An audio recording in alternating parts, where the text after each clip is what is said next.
Hello friends, পাঁচফোড়ন চ্যানেলটিতে তোমাদের অনেক অনেক স্বাগত। আশা করি তোমরা সবাই খুব ভালো আছো, আমিও খুব ভালো আছি। আজ কিন্তু শীতকালের একটা স্পেশাল রেসিপি, অর্থাৎ ফুলকপির পকোড়া আজকে আমরা শিখব। চলো তাহলে দেখে নিই।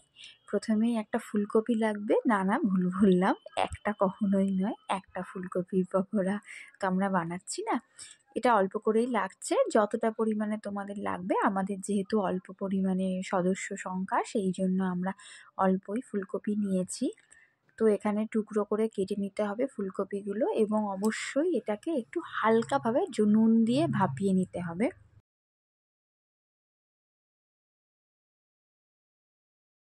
সামান্য নুন দিয়ে ফুলকপিগুলোকে হালকাভাবে ভাপানো আছে। আর তার সঙ্গে লাগবে এখানে একটা বাটির মধ্যে 4 চামচ বেসন নেওয়া রয়েছে। দেখো, এটা খুবই ইজিভাবে করা হবে, কোনো আদার্স ইনগ্রিডিয়েন্টস ছাড়া, হেলদি প্রসেসে। আর লাগবে এর সঙ্গে সামান্য একটু কালো জিরে। তোমরা যতটা পরিমাণে দিতে চাও ততটা পরিমাণে দিতে পারবে, খুব একটা বেশি এখানে কালো জিরে দেওয়ার প্রয়োজন নেই। এবার এখানে দেওয়া রয়েছে একটু গোটা পোস্ত, আর সঙ্গে লাগবে কাঁচা লঙ্কা কুচি।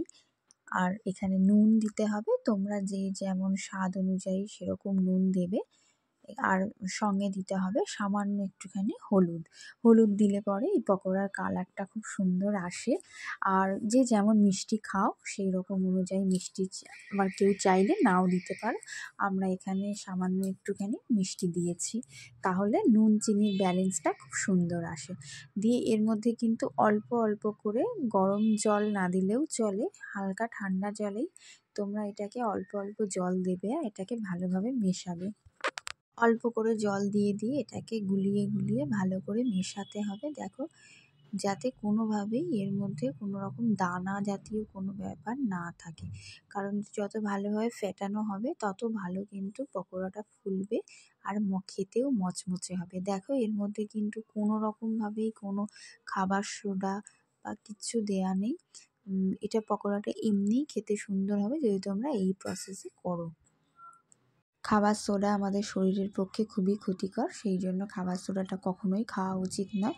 অনেকে এর মধ্যে চালের গুঁড়ো দিয়ে থাকে মচমচে হওয়ার জন্য, কিন্তু এখানে চালের গুঁড়ো দেওয়ারও প্রয়োজন নেই। পকোড়াটা কিন্তু এমনিই খেতে খুব মচমচে হয়েছিল। দেখো, এটাকে খুব ভালো করে মেশানো হচ্ছে, তোমাদের দেখানো হচ্ছে কতটা পরিমাণে ঘনত্বটা এটা হবে।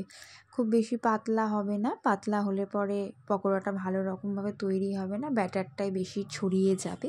সেই জন্য এবার দেখো, ঘনত্বটা দেখে নিয়েছো। এবার এইরকমভাবেই এবার ফুলকপিগুলো দিয়ে এর মধ্যে ব্যাটারটা দিয়ে ভালো করে মাখিয়ে নিতে হবে ফুলকপিটা। এটার পুরোটাই চামচের সাহায্যে করা হচ্ছে।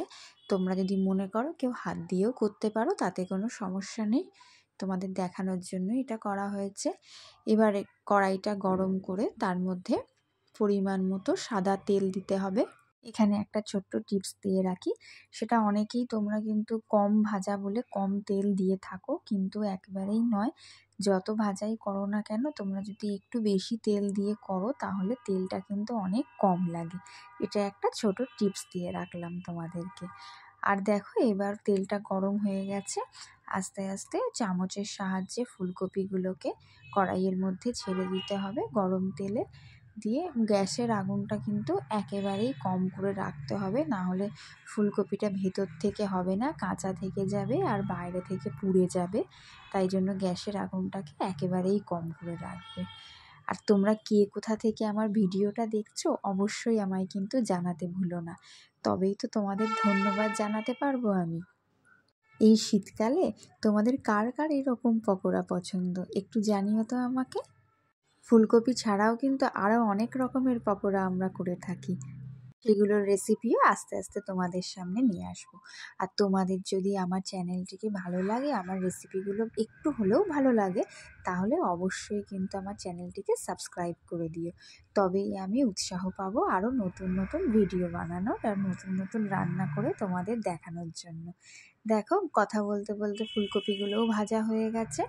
এবার এটাকে উল্টে পাল্টে ভালোভাবে ভেজে নিতে হবে। একটু হালকা বাদামি কালার আসলে পরেই এটাকে উল্টে দিতে হবে, দিয়ে হালকাভাবে এটাকে কিন্তু ভেজে নিতে হবে। আর গ্যাসের আগুনটাকে কিন্তু কম করে রাখতে হবে, না হলে বারবার বলছি এটা পুড়ে যেতে পারে। আর তোমরা কে কীরকমভাবে ফুলকপি পকোড়া বানাও আমাকে একটু জানিও তো। কথা বলতে বলতে ফুলকপির পকোড়া কিন্তু আমাদের রেডি হয়ে গেছে এবং সার্ভ করা হয়ে গেছে। গরম ভাতের সঙ্গে এই ফুলকপির জাস্ট ওয়াও। ফুলকপির কিন্তু অনেক উপকারিতাও আছে, এর মধ্যে কিন্তু ভিটামিন সি, সালফার, ফাইবার এগুলো থাকে যা আমাদের শরীরে কিন্তু অনেক উপকার করে। তাই জন্য ফুলকপি ফেলে দেওয়ার নয়। ভিডিওটা দেখার জন্য তোমাদের অনেক অনেক ধন্যবাদ। প্লিজ আমার পাশে থেকো, চ্যানেলটিকে সাবস্ক্রাইব করে নিও। Thank you.